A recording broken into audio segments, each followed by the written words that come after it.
Campeonato Brasileiro, né, gente? Já tivemos jogos na semana passada, já tivemos algumas partidas acontecendo aí nesses últimos dias, na quinta, na sexta-feira também, e aí a gente vai falar, claro, dos jogos desta semana. Essa semana tem jogos também pelo Campeonato Brasileiro, agora volta de vez, né? Todo mundo volta. E eu quero saber de você. Tá ansioso aí pra volta do seu time? Você que é torcedor são paulino, corintiano, santista, palmeirense, flamenguista, vascaíno, atleticano, enfim. Tá ansioso pro retorno? Manda aí no nosso WhatsApp, 1438796039. Agora, 12h39, aqui no SBR Esportes.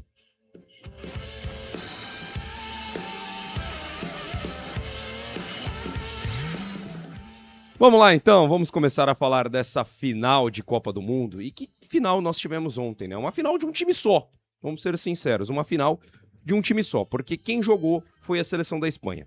A Argentina muito longe de ter feito alguma coisa, muito longe de ter conseguido fazer um grande jogo ou algo nesse sentido, porque só deu Espanha, cara. Só deu Espanha. Literalmente só deu seleção espanhola.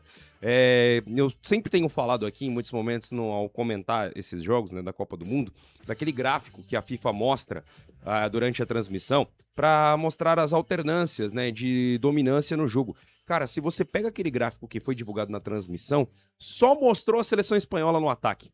Só mostrou a seleção espanhola no ataque. O Unai Simón, o goleiro da Espanha, não sujou o uniforme no jogo de ontem. Não sujou o uniforme. E muito por conta, eu não vou nem falar que foi... Tem muita gente falando que foi uma vergonha da seleção argentina e tudo mais. Eu até concordo, porque realmente uma seleção com o poder que tem, com os jogadores que tem à disposição, principalmente tendo um tal de Lionel Messi, você terminar uma partida sem dar um chute no gol realmente é algo assustador. É algo que chama muita atenção. E foi o que aconteceu. Dentro dos 90 minutos, a Argentina não chutou uma bola no gol. Foi conseguir chutar já na prorrogação e quando já estava 1-0 para a seleção espanhola. Mas, cara, eu entendo quem pensa isso, quem pensa que é uma vergonha e tudo mais, mas eu não gosto muito de usar esse tipo de termo, principalmente em uma situação como essa, em uma final de Copa do Mundo, porque parece que você desmerece o que o adversário fez, o que o time campeão conseguiu fazer, não só ao longo da decisão, mas ao longo de todo o campeonato. Foi uma seleção espanhola que foi brilhante, taticamente, tecnicamente, foi um time que foi gostoso de ver jogar. Eu vi algumas pessoas criticando, falando que dá raiva de ver... Cara, não dá raiva de ver essa Espanha jogar, muito pelo contrário. Muito pelo contrário, é gostoso de ver jogar, porque eu vejo que esse time da Espanha é um time que é uma... Ele tem uma característica muito próxima daquele time de 2010, que era um time de muita posse de bola, só que em muitos momentos era aquela posse de bola chata, aquela posse de bola que incomodava. Eu já não vejo essa seleção da Espanha desse jeito. Os caras tocam bastante a bola, trocam passes aos montes durante o jogo, mas é um time que sempre busca uma verticalidade. Não é um time que fica tocando de lado só pra gastar tempo, muito pelo contrário. É um time que toca a bola bastante, mas busca progredir, busca chegar sempre no ataque com o máximo de jogadores que pode, sempre chegando ali pra atacar com 4, 5 jogadores. É muito difícil você ver a seleção espanhola atacando com poucos jogadores dentro do seu campo de ataque. Por isso que eu falo que é gostoso de ver essa seleção jogar. E eu acho que foi uma seleção que mostrou ao longo do torneio que merecia ser campeã. Porque é um time extremamente regular, extremamente coeso. Cara, a seleção da Espanha passou uma Copa do Mundo inteira e sofreu só um gol. E olha o nível dos adversários que a Espanha enfrentou ao longo desse caminho. Passou pelo Uruguai na primeira fase, a seleção uruguaia. Teve um jogo muito difícil contra Cabo Verde, que ficou no 0-0, mas não foi vazado. Joga contra o Uruguai, consegue vencer por 1-0, uma seleção que naquele momento precisava desesperadamente da vitória para se classificar, e a Espanha vence o jogo. Depois, atropela a seleção da Áustria no primeiro mata, já na fase de 16avos. Uma seleção austríaca também que não é das piores. Muito pelo contrário, uma seleção austríaca bem interessante. E a Espanha dominou o jogo do começo ao fim, de cabo a rabo, sem dar oportunidades pro adversário. Faz um jogo muito duro contra Portugal, um jogo talvez dos mais equilibrados, só que a seleção portuguesa também não conseguiu criar grandes oportunidades diante da Espanha. Uma Espanha que conseguiu também controlar o jogo e vence por 1-0 dentro do tempo regulamentar com um gol no finalzinho. já ali do Mikel Oyarzabal. Pega a Bélgica, que aí eu acho que foi o jogo mais difícil da Espanha, né, nessa Copa do Mundo. Por incrível que pareça, acho que o jogo mais complicado da seleção espanhola foi o jogo de quartas de final, porque houve um momento de alternância dentro do jogo, uma alternância de domínio. A Espanha começa melhor, começa em cima, faz o gol. E aí toma o gol já na reta final do primeiro tempo, em um momento que a Bélgica conseguia igualar as forças, conseguia chegar ali mais próximo do que estava atuando a seleção espanhola. Só que a gente vai para o segundo tempo e a gente via que era questão de tempo para a Espanha fazer o segundo gol e conseguir a vitória diante da Bélgica. Mas ainda assim, a Bélgica tentando jogar de igual para igual. A seleção da Espanha faz o 2-1 e avança. Contra a França, uma Espanha que dominou o jogo inteiro, conseguiu anular as principais peças do time, do time francês. Olise não jogou, Mbappé não jogou, Dembélé jogou abaixo, Doué quando entrou jogou abaixo também, Barcola. Todos esses caras não conseguiram fazer o seu principal jogo. A Espanha anulou as armas da França. E contra a Argentina, foi um passeio do time espanhol, mas um passeio, de verdade. 1-0 não traduz o que foi o jogo. Não traduz o que foi a partida. Se no futebol a gente tivesse justiça, era para a Espanha ter feito pelo menos 3-4 no jogo de ontem. Como chegou a fazer? Um gol que foi anulado na prorrogação.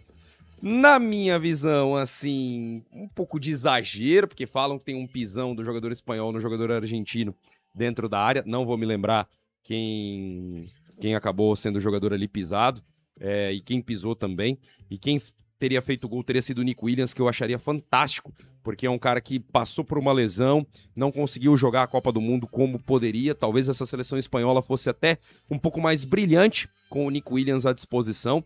Acabou que o gol foi anulado por conta dessa falta na jogada. E aí, depois também tem o gol que foi anulado por impedimento, isso já depois do placar aberto, com o gol marcado pelo Ferran Torres. Salvo engano, foi o Lamine Yamal que fez o gol. Não me recordo agora se foi ele, mas enfim. Salvo engano, foi o Lamine Yamal que fez o gol. O gol acabou anulado. Também acabou não valendo. Mas enfim, gente, foi uma seleção espanhola que dominou o jogo do começo ao fim, de cabo a rabo, sabe? Não teve disputa. Essa é que é a verdade. Não teve disputa. A Espanha foi soberba no jogo contra a Argentina, mas soberba. Com muita tranquilidade. Muita tranquilidade. A Argentina não ameaçou a seleção espanhola. Não conseguiu chegar com perigo na meta da seleção espanhola durante o jogo todo. Foi um domínio claríssimo da seleção espanhola, que também soube se aproveitar da burrice do Enzo Fernandes, que acaba cometendo uma falta no meio-campo, já tinha cartão amarelo, toma o segundo e é expulso. E expulsão justíssima também do Enzo Fernandes, que, olha, vamos ser sinceros, a Argentina já poderia ter perdido um jogador nessa Copa do Mundo muito antes, né? A sorte deles é que a arbitragem também deu uma ajudinha em alguns momentos, uma arbitragem que às vezes não marcava um cartão, que poderia ter marcado, invertia faltas e tudo mais. Não acho que a arbitragem foi determinante para a Argentina chegar na final, chegar na decisão, mas teve algumas decisões que foram equivocadas. O Messi, por exemplo, ele poderia ter sido expulso já logo no primeiro jogo, e não foi. Ontem, uma arbitragem do Slavko Vinčić, que na minha opinião foi bem equilibrada, pelo que eu vi da partida, e acabou acertando na expulsão do Enzo Fernandes, que acontece já na segunda etapa, né? E diferente do que vinha acontecendo antes, né? A seleção argentina, que nos outros jogos, quando passava ali no fio da navalha, contra a Inglaterra, contra a Suíça, contra o Egito, o Scaloni empilhava atacantes no time e o time dava resultado. E o time conseguia um gol, conseguia pelo menos reagir na partida.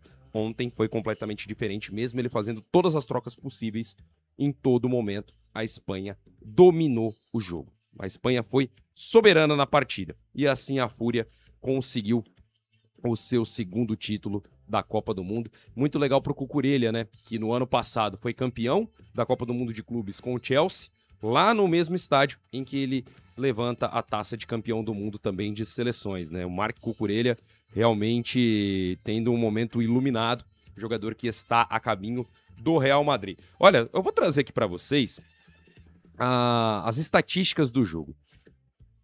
A A posse de bola, 65% para a seleção da Espanha, 35% para a seleção da Argentina. Aí não é novidade, né? A seleção espanhola ter mais posse durante o jogo já não é uma novidade propriamente dita, né?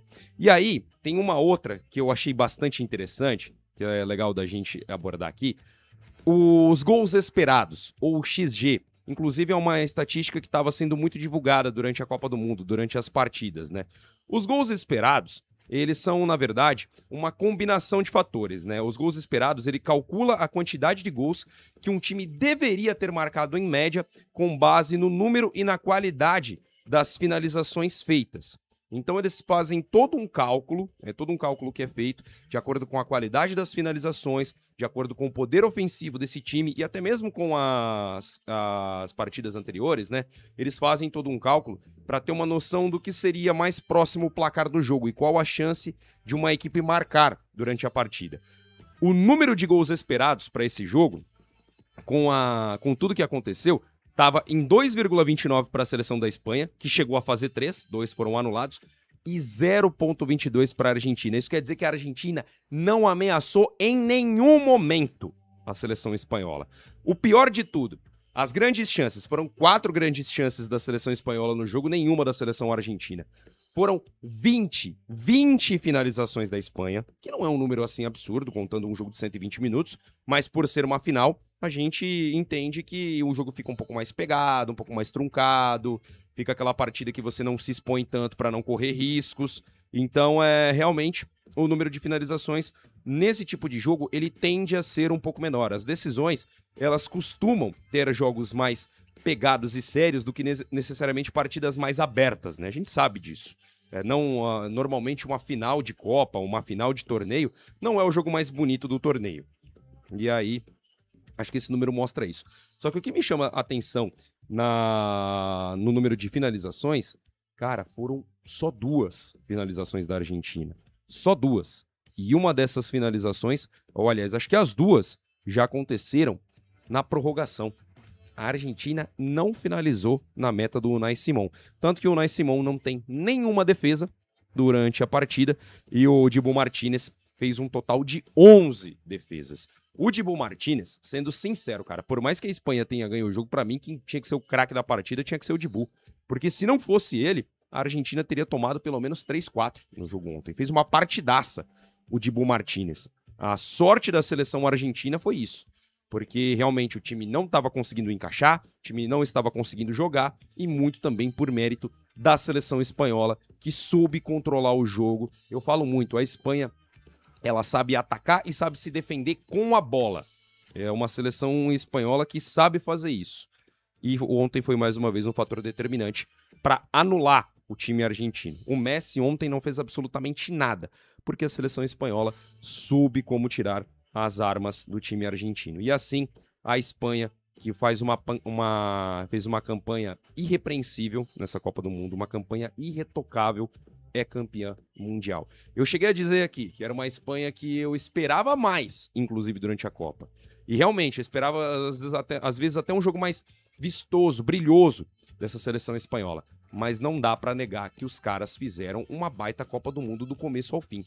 Podem não ter feito aquele futebol, nossa, arte que a gente gosta de ver, mas, cara, controlaram todos os jogos, saíram de todas as partidas merecendo vencer, inclusive o jogo que empatou contra Cabo Verde, teve uma série de finalizações que o Vozinha teve que fazer inúmeras defesas para evitar um gol espanhol. Ou seja, a Espanha foi melhor que o seu adversário em absolutamente todos os jogos dessa Copa do Mundo. Todos. Em nenhum momento a Espanha esteve em perigo de perder uma partida nessa Copa, pelo menos no meu ponto de vista. Diferente da seleção argentina, que chega na decisão no fio da navalha, passando em todos os jogos do mata-mata, ou por prorrogação, ou fazendo gol na reta final da partida. A seleção da França teve a seleção francesa também foi dominante em boa parte dos seus jogos, mas teve, por exemplo, um pouco de dificuldade contra o Paraguai, coisa que a Espanha não teve essa dificuldade tão grande ao longo do mata-mata da Copa do Mundo. A seleção inglesa também não foi uma seleção que dominou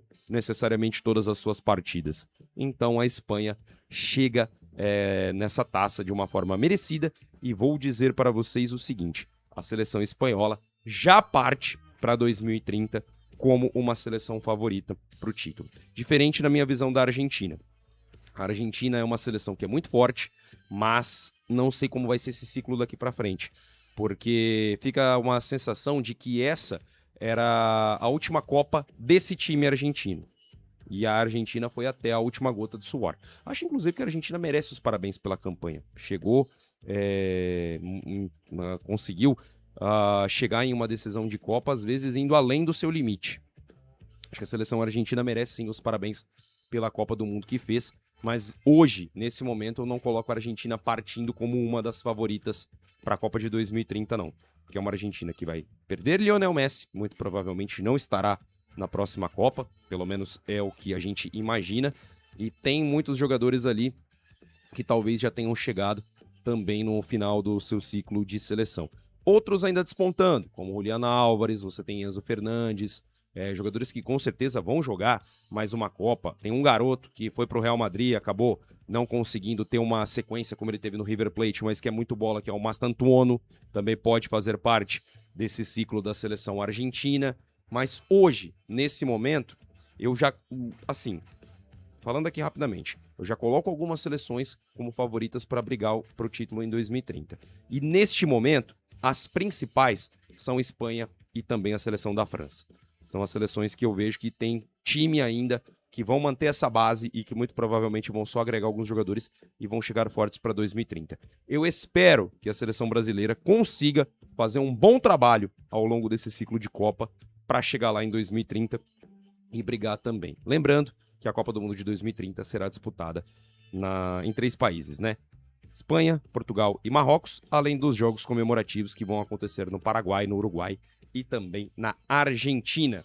Bom, sobre a decisão da Copa é isso. Mais uma vez, parabéns para a seleção espanhola, merecido título. Quero também saber a sua opinião. Participe aí no chat, mande a sua mensagem. Venha aqui comigo no SBR Esportes e também pelo nosso WhatsApp, 14 3879 6039. Gostou do título da seleção espanhola? Ficou feliz que a Argentina perdeu? Porque eu vou falar pra você que eu fiquei feliz que a Argentina perdeu. Essa é a verdade. Achei que a seleção da Espanha merecia o título. Cara, assim, não tem questão política, não tem questão de sociologia, nada do tipo. Eu só torço contra a Argentina porque eu sempre enxerguei a Argentina como rival. E eu não vou torcer a favor do meu rival. E ontem eu fiquei bem feliz com a vitória da seleção espanhola. Inclusive foi muito legal que eu fui pra um bar aqui na cidade de São Paulo pra assistir o jogo. E, cara, a rua tava tomada ali, né? Uma galera assistindo a partida. E todo mundo vibrou bastante com a seleção espanhola. Parecia que era uma final de Copa em que o Brasil estava envolvido. Na hora que saiu o gol da Espanha, parecia gol do Brasil. Todo mundo comemorando. E assim que é legal. Isso faz parte do futebol também. Deixa eu falar aqui rapidamente sobre a decisão de terceiro lugar. Que eu vou te falar, é um negócio que eu espero muito, muito, muito do fundo do meu coração que a FIFA acabe com isso. Eu acho que é um jogo que não faz muito sentido. É uma partida que, assim, não sei, na minha visão, cara, se é em Olimpíadas, serve pra alguma coisa. Serve pra uma medalha de bronze e tudo mais, mas, cara, ninguém lembra do terceiro lugar. Ninguém lembra. Vão lembrar desse jogo de sábado, muito provavelmente por conta da quantidade de gols. Mas ninguém lembra da decisão de terceiro lugar, cara. É uma coisa que fica completamente apagada. Só serve pra vender ingresso. Só serve pra vender ingresso e fazer dinheiro, que é o que os caras querem. Mas eu espero muito que eles parem com isso. Sinceramente falando, acho que o Alan Shearer, ex-jogador da Inglaterra, que falou sobre isso, que, cara, é reta final de temporada, já podia liberar logo os caras pra férias e tudo mais, e ficam colocando um jogo a mais só pra ganhar dinheiro. Então, assim, não gosto, espero muito que a FIFA reveja isso. Entretanto, também a gente não pode negar que foi um jogo bem legal de se acompanhar entre França e Inglaterra no último sábado. Um jogo completamente maluco, completamente maluco. Começa com uma seleção francesa completamente desinteressada, sem querer saber do jogo, e uma Inglaterra, mordendo, a Inglaterra indo pra cima pra buscar o resultado e buscar o terceiro lugar. E a Inglaterra abre 4-0 na primeira etapa, cara. Os gols foram marcados no primeiro tempo pelo Declan Rice aos 3 minutos, o Konsa faz o segundo gol aos 18, e aí depois o Bukayo Saka marca aos 37 e aos 46. Então aí fecha 4-0. Muito provavelmente, chegou no intervalo, os caras viram o buchicho que ia dar, né? Porque muita gente já tava falando aqui no Brasil, e eu concordo de certa forma, pô, que vexame da seleção da França, que não sei o que lá, por mais que a partida não tenha importância, vai tomar uma goleada numa decisão de terceiro lugar e por aí vai. E cara, eu acho que realmente o papo foi esse no vestiário da seleção francesa. Eu imagino isso. O técnico Didier Deschamps, acho que junto provavelmente com mais alguém ali da comissão técnica e o pessoal da Federação Francesa, deve ter chegado nos caras e falaram: ô rapaziada, o negócio é o seguinte, beleza, vocês querem férias, a gente também quer, a gente quer ficar de boa, a gente sabe que o jogo não vale nada, mas também não dá pra ser humilhado. Também não dá pra gente simplesmente deixar de jogar bola e os caras golearem a gente aqui por 6-7-0, porque senão vai ficar marcado dessa forma. Vai ficar feio, vai ficar muito feio, porque ficaria de uma certa forma assim, humilhante para a seleção francesa, né? Não seria legal tomar uma goleada elástica em uma decisão de terceiro lugar da Copa do Mundo.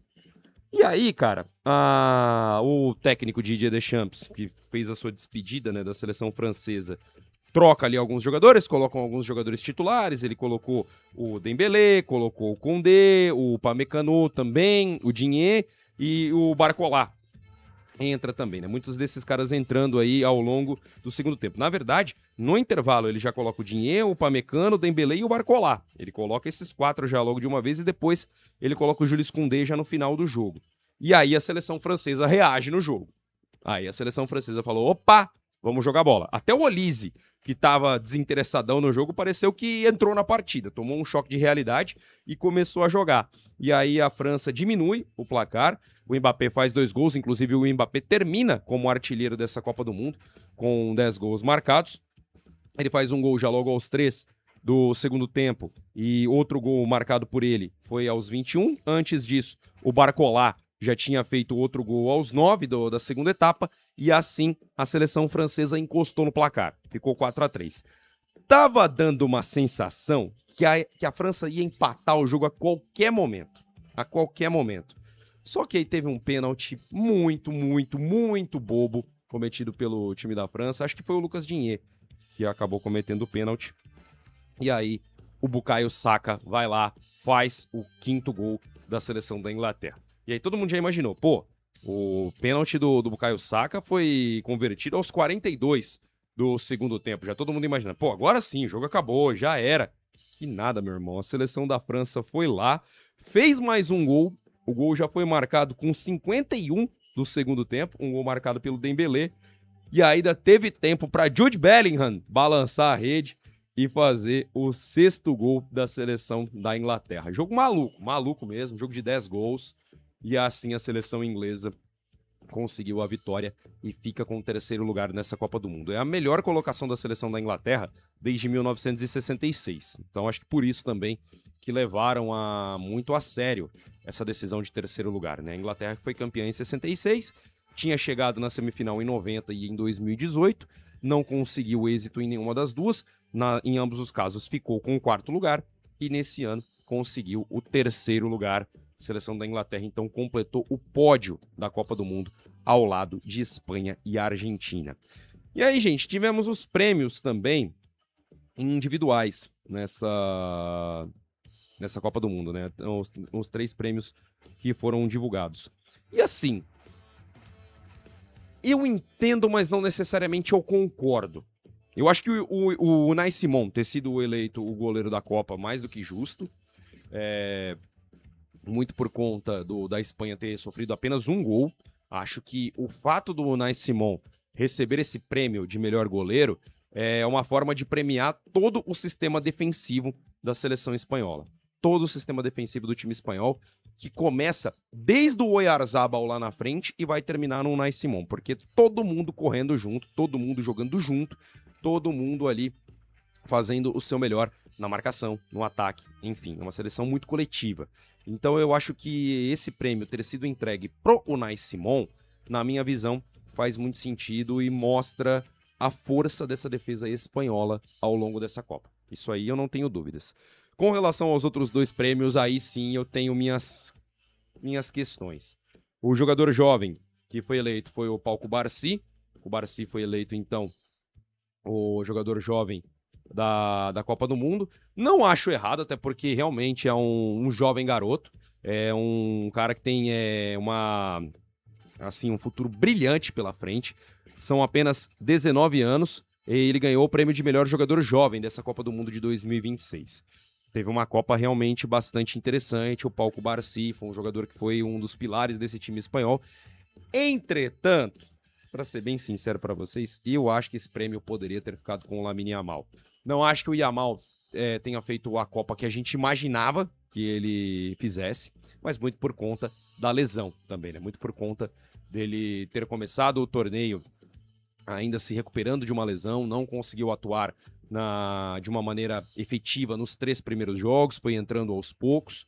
Então, assim, eu vejo que poderia ter sido para o Lamine Yamal esse prêmio de melhor jogador jovem da Copa do Mundo de 2026, mas também não acho que está mal entregue. Agora, com relação ao melhor jogador, aí eu tenho minhas críticas. O Rodri é um baita jogador, é um monstro, ajuda na marcação, toda a jogada da seleção espanhola passa por ele, realmente é um cara que é brilhante, joga muita bola. Acho que, inclusive, a gente aqui no Brasil acabou desmerecendo muito o Rodri por conta daquela discussão da bola de ouro entre ele e o Vini Júnior. Beleza, eu entendo, eu também acho que o Vini deveria ter sido eleito o bola de ouro daquela temporada. Acho que tivemos outras questões, além do futebol, que determinaram o prêmio naquele ano. E a gente sabe muito bem do que eu tô falando aqui, né? Foram questões que foram além do campo. Entretanto, não dá pra gente negar que o cara joga muita bola. Ele joga muita bola. O Rodri é craque. Craque. Porém, eu acho que teve gente que fez uma Copa melhor que ele, cara. E eu vi, inclusive, alguns comentários que, na minha visão, meio que traduzem o que eu penso sobre essa questão do prêmio entregue ao Rodri.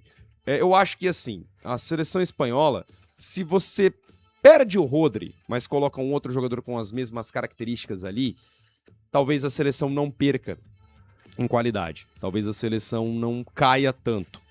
Como a seleção espanhola teve aí algumas situações que teve que mexer no time, né? E mesmo assim o Luis de la Fuente conseguiu manter um time extremamente forte ao longo de toda a Copa do Mundo. Agora, vamos fazer um exercício aqui. Tira o Messi da Argentina. Será que a Argentina chegaria na final da Copa sem o Messi? Por mais que seja uma baita de uma seleção, tira o Mbappé dessa seleção francesa durante essa Copa do Mundo. Será que a França chegaria até onde chegou? Ou chegaria com tanta facilidade conforme chegou? O Mbappé foi o artilheiro da Copa do Mundo com 10 gols marcados. Outro exemplo, pegando aí os semifinalistas. Tira o Harry Kane ou o Bellingham desse time da Inglaterra e assim eu cravo aqui que a Inglaterra não chegaria numa semifinal sem esses dois. Eu não tenho dúvida disso. Então, olhando por esse aspecto, eu acho que o Rodri fez uma grande Copa, como toda a seleção espanhola fez uma grande Copa, mas se é para premiar um destaque individual, para ser eleito o melhor jogador, na minha visão, esse cara foi o Mbappé. Eu acho que ele conseguiu se destacar no meio de uma porrada de jogador bom na seleção espanhola, na seleção francesa, melhor dizendo. Foi decisivo, artilheiro da Copa, artilheiro da história das Copas, tá? Isso passou batido porque os gols foram marcados durante a decisão de terceiro lugar, mas o Mbappé é hoje o maior artilheiro da história das Copas. Então, ele chegou aí, deixa eu só confirmar, mas salvo engano foi a 22 gols. Exatamente, o Kylian Mbappé com 22 gols é o maior artilheiro da história das Copas. E foram 22 gols marcados em 22 partidas até o momento, ao longo da carreira dele em Copa do Mundo, chegando em 2 finais e em uma semifinal, né? Então, assim, se fosse olhar por esse lado, eu acho que o prêmio estaria melhor entregue se fosse pro Mbappé. Eu não acho que o Rodri merecia necessariamente essa premiação. São as coisas que eu discordo, assim, desses prêmios individuais que foram entregues. Eu acho que o Mbappé merecia o prêmio de melhor jogador da Copa e talvez o Yamal pudesse ser o jogador jovem dessa seleção espanhola a conquistar esse prêmio. Com relação à melhor defesa, o melhor goleiro para o Unai Simon, cara, o goleiro que sofre um gol só durante uma Copa do Mundo inteira tem que ser privilegiado, tem que ser premiado. Tiveram outros goleiros que se destacaram. Dibu Martínez, na minha opinião, mais uma vez um dos melhores goleiros da Copa, assim como foi em 2022. O Kobel, da seleção suíça, também foi muito bem. Acho que é um baita goleiro. Eu tenho minhas críticas, mas o Pickford foi muito bem nessa Copa. Acho que o Pickford segurou as pontas contra a Argentina, por exemplo. Ele consegue arrastar o jogo mais pro final por conta das defesas que ele fez ao longo da partida. Senão a Argentina teria virado antes na semifinal. E um outro goleiro que também fez uma grande Copa amanhã. Acho que não dá pra gente descartar isso. Manhã acho que fez uma grande Copa. E o Vozinha, não sei se o prêmio revelação da Copa, né? Porque o Vozinha é muito experiente e é muito difícil esse prêmio ser dado para um jogador que tenha uma idade mais avançada. Normalmente são para os jogadores abaixo ali dos 20 anos. Mas o Vozinha merecia ganhar o prêmio sensação da Copa, né? Porque realmente virou a história da Copa do Mundo. O Vozinha com a seleção de Cabo Verde. E aí eu quero saber de você, torcedor. Vai deixar saudade essa Copa do Mundo de 2026? A maior Copa de todos os tempos, viu? A maior Copa de todos os tempos, com 48 seleções, terminou com a Espanha bicampeã lá nos Estados Unidos. Eu vou falar pra vocês, deixa saudade, não tem jeito, cara. Copa do Mundo pode ser, às vezes, pode não ser a melhor das Copas, em muitos momentos. Às vezes uma Copa que tem um nível abaixo do que a gente imagina, mas sempre deixa saudade. E essa de 2026, eu não tenho dúvidas de que vai deixar saudade, sim, por conta de tudo que aconteceu, por conta de todas as histórias que a gente conseguiu ver, por conta de todos os países que a gente acompanhou ao longo desse período. E assim, que venha logo 2030, né? Aliás, 2030 não, tem uma Copa do Mundo batendo na nossa porta em 2027, né? A Copa do Mundo Feminina, que vai ser disputada aqui no Brasil.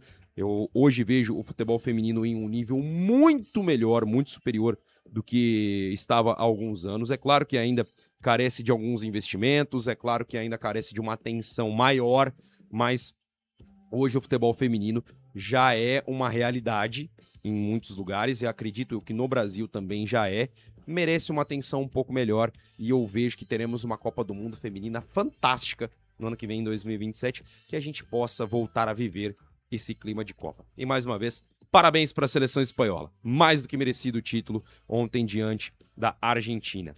Vamos lá, gente, então vamos trazer as informações aqui dos principais clubes de São Paulo, né, das equipes que disputam a Série A do Campeonato Brasileiro. Começando aí com o Tricolor, né? A gente falou de Copa do Mundo e agora a gente vai falar de Campeonato Brasileiro. São Paulo se preparando aí para esse retorno na próxima quarta-feira, jogo diante da equipe do Atlético Paranaense pelo Campeonato Brasileiro, jogo válido pela 19ª rodada, partida que vai ser disputada lá no estádio Cícero de Souza Marques, em Bragança Paulista. São Paulo que teve um treino ontem no CT da Barra Funda, né, no Super CT, já de olho nessa partida contra o Atlético Paranaense, e teve uma novidade bastante interessante, viu? O Sabino foi um jogador que esteve presente nessa atividade do São Paulo, né? Ele que se recupera, né, está aí na fase final da recuperação de uma lesão na região posterior da coxa direita, treinou com os companheiros. Então, é muito provável que o Sabino possa pelo menos estar à disposição para esse jogo de quarta contra o Atlético Paranaense. Não se sabe ainda se vai ser titular ou não, mas pelo menos deve estar no banco de reservas, né? Os jogadores, depois do trabalho de aquecimento, fizeram um treino de posse de bola e depois aquele treino de pressão pós-perda, né? Quando o jogador perde a bola, já vai lá pressionar para tentar retomar o quanto antes possível. Depois tiveram treinamentos individualizados de cruzamentos e finalizações. Isso foi a atividade do São Paulo ontem. O Tricolor, que teve 6 jogos treino no período sem competições por causa da Copa do Mundo, né? Por causa da pausa para a Copa do Mundo. Empatou com o Grêmio Mauaense. Essa atividade contra o Grêmio Mauaense aconteceu na tarde da última sexta-feira. E também empatou com o Red Bull Bragantino. E depois venceu as partidas contra a Ferroviária. Aliás, empatou com o Grêmio Mauaense, Red Bull Bragantino e Juventus. E venceu Ferroviária, Santo André e Primavera. Ferroviária foi o teste do São Paulo na sexta de manhã. Foram 2 jogos treino, um em cada período. Na manhã, o São Paulo venceu por 2-1 e depois empatou em 1-1 contra o time do Grêmio Mauaense. E é uma atividade assim, antes que o torcedor fale, empatou com o Mauaense, empatou com o Juventus e tudo mais. Cara, são atividades em que os técnicos têm utilizado esse espaço para rodar o elenco, para dar espaço para outros jogadores, para dar minutagem, para fazer testes mesmo. O Palmeiras empatou um jogo contra a Inter de Limeira também. Então, muito longe de ser, nossa, terra arrasada, isso já significa que o time vai ser rebaixado. Calma. Torcedores, calma. Então, assim, é uma atividade que é realmente pro pessoal soltar a perna, soltar a musculatura e tentar voltar no melhor ritmo possível de jogo para quarta-feira. Então, acho que muita calma nessa hora, ou muita hora nessa calma, já diria minha mãe, né? Tem que tomar muito cuidado com relação a esse tipo de avaliação, só por conta desses resultados em jogos treino, né? Eu acho que isso não quer dizer muita coisa. Entretanto, é um São Paulo que volta diferente para essa parte da temporada, perdeu aí um dos jogadores que eram titulares do time, que é o Alan Franco, a ver como o Dorival Júnior vai formatar esse time agora com os reforços que ele tem à disposição. O Nilton, o jogador que está à disposição dele, já tá no bid. Você tem o Vitor Sá também, que já pode fazer a sua estreia pelo São Paulo. Além disso, os jogadores que vão chegando, né? Casos aí do Domingos Duarte, do Aurélio Buta, atletas que vão aí sendo os reforços do São Paulo para a sequência dessa temporada. Acho que é um time interessante. Acho que o torcedor são paulino tem que ter em mente que a briga do São Paulo por título é na Copa Sul-Americana e no Campeonato Brasileiro é fazer um Campeonato Brasileiro decente para ficar ali entre os primeiros colocados. Muito difícil brigar por título, por qualquer coisa nesse sentido, mas pelo menos um Campeonato Brasileiro em que o São Paulo não passe sustos e que chegue a disputar uma vaga na Libertadores, tá dentro do que esse time pode entregar. Eu quero muito ver como que vai ser a volta do São Paulo na próxima quarta-feira contra o Atlético Paranaense, até pra gente desenhar esse time, com o retorno do Arboleda, com o Alan Franco indo embora, com essas peças que estão chegando, para ver se o Dorival vai dar um pouco mais a cara dele para esse time do São Paulo. Aguardemos até a próxima quarta-feira, jogo que acontece então lá no Cícero de Souza Marques. E um detalhe, né? Eu falei aqui do Sabino, o Sabino é um retorno importante para o São Paulo. O Sabino, na minha visão, nessa temporada é o melhor zagueiro do São Paulo. É o melhor zagueiro do São Paulo, mas assim, com sobras. Melhor em relação ao Arboleda, contando aí o que o Arboleda tinha feito antes dele ir para o Equador. Melhor que o Alan Franco, o Osório também, garoto da base e tudo mais. O Sabino é o melhor zagueiro do elenco do São Paulo. Então, ter ele à disposição é muito importante para a sequência da temporada. E vamos falar agora do Santos. O Santos que tem desafio pela Copa Sul-Americana neste meio de semana, viu? O Santos já vai jogar a fase de 16avos, o Santos não joga pelo Campeonato Brasileiro por conta disso, e o técnico Cuca tem alguns problemas aí para formatar o time para enfrentar a equipe da Universidade Central lá na Venezuela. O Neymar e o Gabigol estão fora do jogo. Neymar vai ser preservado, né? Se reapresentou na última sexta-feira, depois do período de férias que ele teve ali, depois da disputa da Copa do Mundo com a seleção brasileira, e o Gabigol também vai ser preservado, né? O Neymar segue um procedimento individualizado de treinos depois da Copa do Mundo, e o Gabigol tem uma mialgia nos adutores, né? Tem ali uma dor, um incômodo nos adutores, então ambos não viajam com a delegação, né? Não embarcaram com a delegação rumo à Venezuela. Além desses dois jogadores, o técnico Cuca, né, e sua comissão deixaram no Brasil os volantes João Schmidt, em fase de transição física, William Arão, que sofre com dores por uma pancada na costela, além do Igor Vinícius, que tem uma tendinite. Então os jogadores ficam fora também dessa partida contra a Universidade Central. Além dessas questões, para você ver, o Santos está numa situação difícil, né? O Gustavo Henrique também fica de fora em tratamento de uma lesão muscular no bíceps femoral da coxa direita, e o ponta, o Moisés, né, com problemas no tornozelo direito. Também não estarão no time esses dois jogadores para a partida contra a Universidade Central. O Santos, que enfrenta o time venezuelano nesta terça-feira e joga no sábado depois pelo Campeonato Brasileiro contra a Chapecoense, que é o jogo importante para o Santos. O Santos pode entrar na zona do rebaixamento, viu? O Santos pode entrar na zona do rebaixamento. Deixa eu confirmar para ver se pode mesmo, porque estava ali na beira, mas eu tenho que ver como é que tá a classificação, só para não falar besteira. Ó, o Mirassol, nesse momento, o Santos pode entrar na zona do rebaixamento, viu? Se o Mirassol vencer nesse meio de semana, o Santos vai para a zona do rebaixamento no Campeonato Brasileiro. E ainda, o Remo teria que fazer uma goleada, né, para conseguir colocar o Santos, né? Então é uma situação um pouquinho mais difícil aí. O Peixe, que nesse momento é o 15º colocado do campeonato, tem os mesmos 21 pontos do Grêmio, que é o 16º, com 21. Na verdade, o Santos pode não entrar na zona, porque quem entraria seria o Grêmio, com uma vitória da equipe do Mirassol no meio de semana. Pode acontecer do Santos entrar, a depender aí do resultado do Remo no jogo. Mas olha, situação de risco. O Santos pode chegar na próxima rodada do Campeonato Brasileiro com a mesma pontuação do primeiro time ali na zona. Delicadíssima a situação do Santos no Campeonato Brasileiro neste momento. A gente falou de São Paulo, falou de Santos. O Santos joga amanhã, né? Deixa eu só trazer aqui o horário, fazer o serviço completo para você que me ouve aqui no 92.1 FM. O Santos joga amanhã, 9h30 da noite, contra a equipe da Universidade Central da Venezuela. Amanhã eu trago as informações dessa partida, o provável time do Santos e tudo que você precisa saber sobre este jogo. A gente falou de São Paulo, a gente falou de Santos, a gente fala agora então do Palmeiras. O time do Palmeiras que também aí está na reta final de preparação para a volta do Campeonato Brasileiro. Ainda não conta com o Flaco Lopes, que ontem jogou a decisão da Copa do Mundo.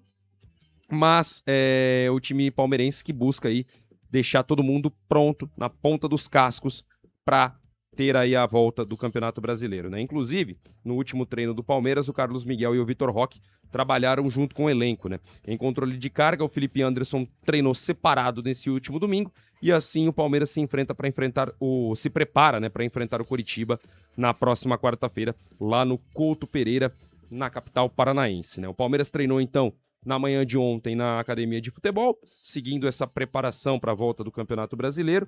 O Carlos Miguel e o Vitor Roque, eles participaram da atividade com o grupo, enquanto o Felipe Anderson fez uma atividade separada, né? O Felipe Anderson, ele está em processo de controle de carga depois de participar dos 2 jogos treino que o Palmeiras teve dos 2 não, né? Por participar dos jogos treino que o Palmeiras teve na intertemporada. Ele até ficou ali no campo junto com a galera, mas foi acompanhado pelos profissionais do Núcleo de Saúde e Performance do Palmeiras. O Carlos Miguel, que também passou por esse controle de carga nos treinos anteriores, voltou a treinar sem restrições e também o Vitor Roque seguiu a rotina de treinos junto com o restante do elenco. Olha, o Vitor Roque treinando aí, não é de se surpreender se ele aparecer no jogo de quarta-feira não, viu? E o Vitor Roque que está sendo preparado para voltar aos gramados depois da recuperação da cirurgia que ele fez no tornozelo. Inclusive, ele já participou de um jogo-treino contra o União São João na última quinta-feira, lá na Academia de Futebol do Palmeiras. A atividade de ontem ficou marcada pelo aprimoramento das linhas de passe, movimentação e finalização, além do auxílio dos bonecos, né, de área e estacas que estavam ali para fazer com que esses jogadores fizessem essas movimentações ao longo do campo. Depois disso, o elenco foi separado em grupos de 8 jogadores para treino técnico em dimensões reduzidas. Aquele famoso treino de campo reduzido, né?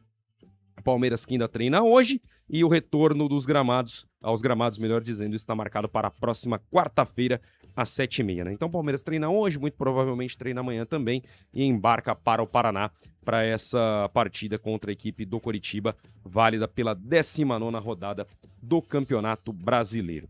E para a gente finalizar o nosso giro, vamos falar aqui do Corinthians, time corintiano que também se prepara para esse retorno do Campeonato Brasileiro. Corinthians que vai ter um dia a mais aí de preparação, né? Joga contra o Remo na próxima quinta-feira. Entretanto, a situação do Corinthians está, digamos assim, deixando os torcedores mais aflitos fora do campo do que propriamente dentro dele, né? Porque o time precisa quitar as dívidas que tem com o seu elenco e também resolver a questão do transfer ban, né? O Corinthians, então, busca aí sanar essas dívidas que tem. A prioridade, neste momento, é quitar as pendências financeiras com os jogadores, pelo menos até o final desse mês de julho. Tem aí mais 11 dias para fazer isso, então. O clube ainda não pagou os direitos de imagem de maio, para você ter ideia, que venceram em 20 de junho. Hoje, se essa for a data, hoje então vence os direitos de imagem de junho. O maio venceu, maio que era para pagar em junho, e agora vence também o do mês de junho, que seria para pagar em julho. Situação difícil. A diretoria então pretende regularizar essa pendência ainda hoje. Pelo menos até o momento a gente não tem informação de que essa pendência já foi regularizada. Os direitos de imagem referentes a junho, com vencimento também nessa segunda-feira, devem ser pagos na próxima semana. O Corinthians espera receber nos próximos dias recursos do patrocínio que fez com uma plataforma aí de conteúdo adulto. Acho que não vale a pena a gente ficar falando o nome, divulgando esse tipo de situação aqui na SBR. O montante deve ajudar a colocar em dia os pagamentos ao elenco e também a encerrar pelo menos um dos transfer bans que estão em vigor, né? Corinthians que tem aí uma dívida de cerca de 9 milhões, um pouco mais, com a FIFA por conta do transfer ban. São 3 nesse momento que estão ativos. O clube deve optar então por solucionar o primeiro, o de menor valor, referente ao não pagamento de uma multa disciplinar, que está aí na casa dos 225 mil dólares, algo em torno de R$1.150.000. E depois vai buscar e resolver os outros, né? A penalidade foi aplicada pela FIFA na semana passada em razão dos atrasos no cumprimento de obrigações financeiras que estão relacionadas às negociações do José Martínez, quando o Corinthians trouxe ele do Philadelphia Union para o Timão, também o Charles, que veio do Midtjylland, da Dinamarca, e o Thales Magno, do New York City, dos Estados Unidos. Além da multa disciplinar, o Corinthians também recebeu outro transfer ban da FIFA há quase 2 meses por causa da dívida com o Philadelphia Union dos Estados Unidos na contratação do José Martínez lá em 2024. Essa é a situação do Corinthians de momento. O terceiro foi aplicado, então, pelo atraso no pagamento de uma das parcelas do acordo firmado na Câmara Nacional de Resolução de Disputas, a CNRD, da CBF. Então, por conta dessas 3 dívidas, por conta de não ter regularizado a situação na CNRD, por conta de não ter pago a contratação do José Martínez e por conta de não pagar a multa que já vinha do transfer ban anterior do José Martínez, o Corinthians está, neste momento, proibido de registrar novos jogadores. Pode até negociar, pode até acertar ali valores salariais, entre outras coisas, mas não pode registrar nenhum jogador enquanto essa questão não estiver resolvida. Para resolver isso, precisa de dinheiro. E isso é o mais complicado nesse momento. O Corinthians precisa se acertar financeiramente. Tá devendo para o elenco, tá devendo transfer ban, é a receita completa para o caos. A gente sabe que o Corinthians nessas situações às vezes acaba tirando força da onde não tem, mas em algum momento isso dá errado, meu amigo. Em algum momento isso complica tudo, porque é muito ruim para qualquer trabalhador trabalhar sem receber. Você pode falar, jogador recebe milhões, jogador isso, jogador aquilo, não interessa, irmão. O combinado não sai caro. Eu já aprendi isso desde criança. Se você combina alguma coisa com quem quer que seja, você tem que honrar com a sua parte. Se você não honra com a sua parte, não dá para cobrar dos jogadores depois, né? Se tá todo mundo com salário atrasado, se tá todo mundo com um problema para receber, é difícil. É difícil cobrar desses caras. E a chance de dar errado é gigantesca. É gigantesca e o Corinthians vai ter os próximos dias para tentar resolver esse problema. E realmente a prioridade tem que ser pagar o elenco, tem que ser pagar por quem tá lá. Porque se não tiver esses jogadores unidos ali em prol da causa, em prol do time, o que se anuncia é uma sequência de temporada muito, mas muito, muito difícil. Muito difícil mesmo, porque o elenco do Corinthians já não é um grande elenco, já não é um elenco, nossa, fortíssimo. E além de tudo isso, com esses problemas, com problemas internos, que acabam gerando aí uma certa falta de entrega dos jogadores. Pô, os caras, querendo ou não tô falando que é todo mundo que faz isso, tá? Muito longe disso. Mas tem jogador que pensa, pra que eu vou enfiar o pé numa dividida, correr o risco de me machucar, se os caras nem me pagando tão? Pra que eu vou correr que nem um maluco aqui, se não tá caindo em dias? Se eu tô fazendo a minha parte, mas eles não estão fazendo com a parte deles. O trabalhador pensa assim, bicho. Você que tá me ouvindo, eu tenho certeza que em algum momento da sua vida, se você passou por uma situação dessa, eu tenho certeza que você já pensou dessa forma. Então, É uma situação difícil. Não é só o Corinthians que tem problemas com isso, a gente sabe que o São Paulo tem problemas com isso, outros times do Brasil têm problemas com isso também. E se não resolverem, meu irmão, vai ser difícil seguir a temporada sem nenhum tipo de susto. Agora, 1h28 aqui na SBR, eu quero agradecer demais o carinho da sua participação, quero agradecer demais a você que esteve aqui junto comigo. Amanhã eu volto, a partir do 12h30, falando de Campeonato Brasileiro, de Copa Sul-Americana, trazendo as informações aqui dos times brasileiros. A gente vai falar de outras modalidades também. Uma pena que a Copa do Mundo acabou, mas tudo que é bom também acaba, né? É assim que funciona e a gente vai, então, voltar a falar de Brasileirão aqui no SBR Esportes, tá certo? Gente, valeu demais. Sigam com a nossa programação. Até amanhã. Tchau, tchau!